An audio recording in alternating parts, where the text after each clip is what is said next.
Sœurs et frères le Christ, bonjour et bienvenue à cette méditation en ce mardi de la première semaine du temps de Carême. Et aujourd'hui, la première lecture est centrée, ou plutôt les textes sont centrés, je dirais, sur la question de la prière. La prière, un autre pilier du temps de Carême. Mon frère, ma sœur, comment est ta prière? Comment est-ce que tu pries? La première lecture dit comme la pluie et la neige qui tombe du ciel ne rentre jamais, ne retourne pas sans avoir porté du fruit, ainsi ma parole aussi ne retournera pas en moi sans avoir porté du fruit. Je nous fais comprendre donc que prier en fait dans ce sens, c'est accueillir sa parole et laisser qu'en nous elle agisse. Dans l'évangile, le texte qui est proposé, on demande à Jésus, apprends-nous à prier. Les ancêtres, ses disciples lui demandent, enseigne-nous à prier en fait. Et il a dit, quand vous priez, ne rabâchez pas, ne vous arrêtez pas en paroles qui ne disent rien. Et il y a une chose importante qui m'a toujours un peu, plutôt que je relève dans tous les cas, il dit, Dieu lui-même sait de quoi vous avez besoin avant que vous ne l'ayez même demandé. On peut se poser la question, parfois on écoute ça, et ça sert à quoi alors de demander?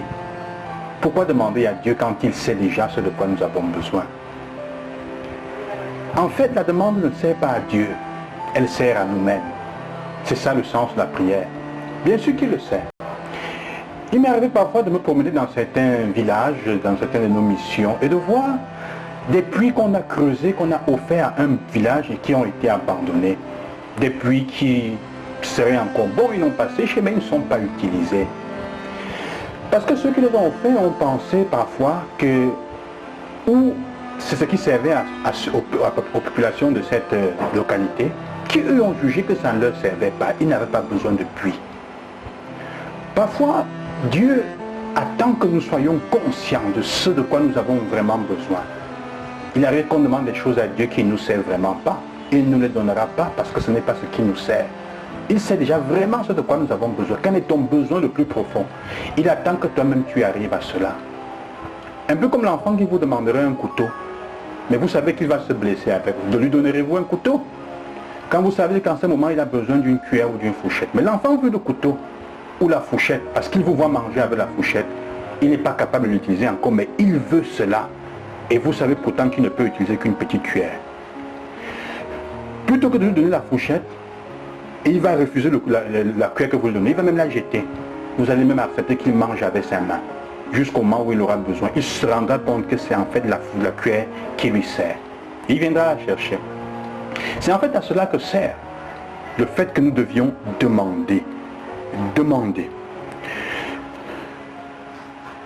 Parfois donc quand on croit avoir besoin d'une chose fermement, on n'est pas disposé à écouter et à accueillir d'autres choses. Dieu lui sait vraiment de quoi nous avons besoin. Mais parfois c'est nous qui ne savons pas exactement de quoi nous avons besoin, chers frères et chères sœurs. La seconde chose dans notre paix, cette prière qui est complète, que nous regardons, c'est de se demander, est-ce que dans notre prière nous voulons manipuler Dieu ou alors est-ce que nous exprimons notre foi? Est-ce que nous sommes convaincus de son amour pour nous ou alors nous voulons manipuler Dieu? C'est pour ça que parfois nous ne nous rendons pas compte qu'il nous donne ce de quoi nous avons besoin. On veut le manipuler. On se met à prier, à faire des neuvaines, certaines choses, en fonction du fait que Dieu doit nous donner quelque chose.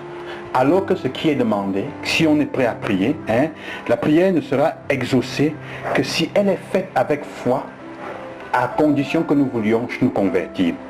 Si elle est faite avec foi et elle implique notre conversion. Est-ce que tu es prêt à te convertir quand tu pries? La prière n'est vraie que si elle devient concrète. Tu pries de notre Père, que ton nom soit sanctifié, mais est-ce que ta vie sanctifie le nom de Dieu? Que ton règne vienne. Est-ce que là où tu travailles et tu vis, est-ce que le règne de Dieu est annoncé? Est-ce que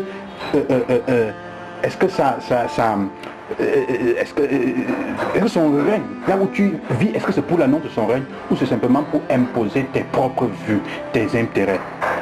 Pardonne nos offenses, mais est-ce que tu fais l'effort de pardonner? Tu acceptes même que le pardon est nécessaire dans notre vie? Ne nous laisse pas entrer en tentation. Quand tu regardes la tentation, tu te rends compte que la tentation est à côté de toi, ce qui est normal.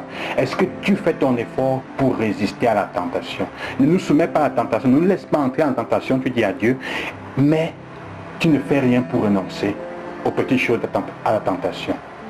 La prière ne peut être exaucée que si elle est faite avec foi, pas pour tenter Dieu, et si elle implique notre propre conversion. Et si vous avez des difficultés à prier, frères et sœurs, si vous sentez votre vie en ce moment est difficile, le psaume qui est proposé aujourd'hui, le psaume 33, le psaume 34, est fait pour vous. Prenez-le aujourd'hui et priez. C'est le psaume qui demande au Seigneur d'être libéré. Que le Seigneur vienne avec toi avec tendresse pour t'aider à te libérer. Que le Seigneur vous accompagne dans ce sens et qu'il vous aide à prier avec vérité. Loué soit Jésus-Christ. À demain. Bonne journée.